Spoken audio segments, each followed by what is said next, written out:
तो smart city कब जनता को मिलेगी ये तो पता नहीं। फिलहाल अधर में लटकती हुई ये प्रोजेक्ट जरूर नजर आ रही। चलिए अब रुक करते हैं अगली खबर की ओर और बात राम के नाम पर मरुधरा में शुरू हुए महाभारत की। जी हां, कल से शुरू हुए इस सियासी महाभारत का आज दूसरा दिन है और आज भी कल की तरह ही कटारिया सियासी कुरुक्षेत्र में नए हथियार के साथ डटे हुए हैं।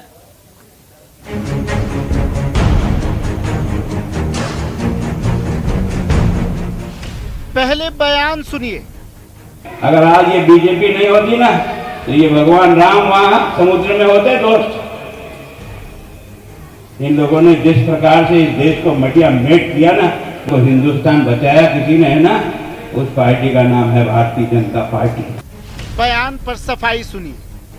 न मैं सपने में भी नहीं सोच सकता हूँ, न मेरी पार्टी सोच सकती है।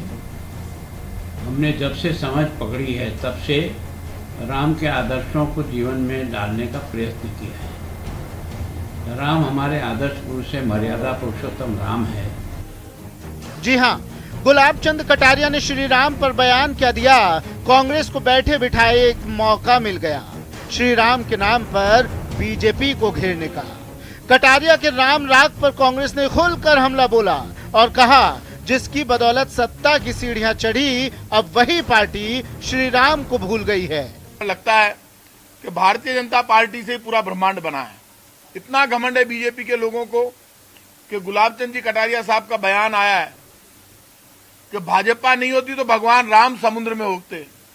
जो भगवान राम पूरे ब्रह्मांड के रचयिता है और जिनके लिए कहा जाता है मर्यादा पुरुषोत्तम राम, न्याय के राम, मेरे राम, और जिन राम का नाम लेकर आप सत्ता में आए, जिन राम के नाम से पत्थर तैर गए, जिन राम के नाम से बीजेपी भी चल गई, जिस बीजेपी का आजादी के आंदोलन में कोई इतिहास नहीं, तो आदरणीय कटारिया साहब ने महाराणा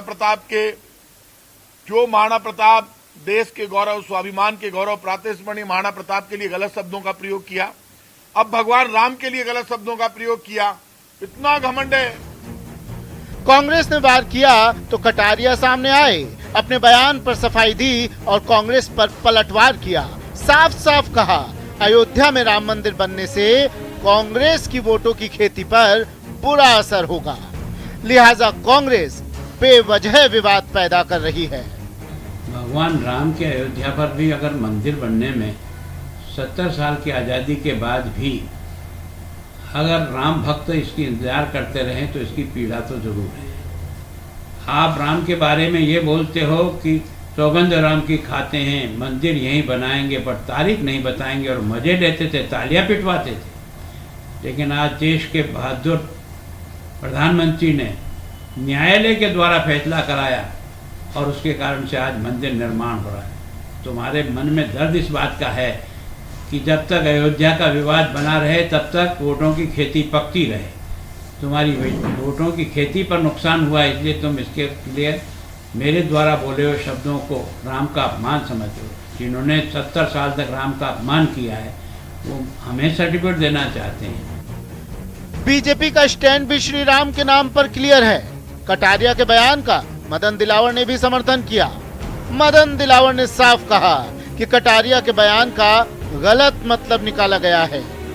उन्होंने सही कहा है, उनका भावार्थ भगवान राम की मूर्तियों से, उनके मंदिर से है।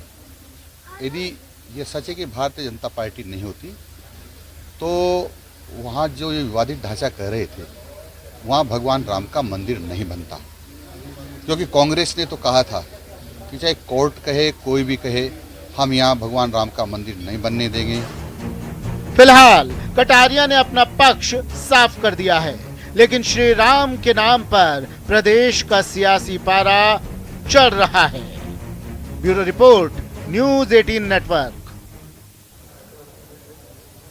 तो वो कहते हैं राम नाम की लूट है।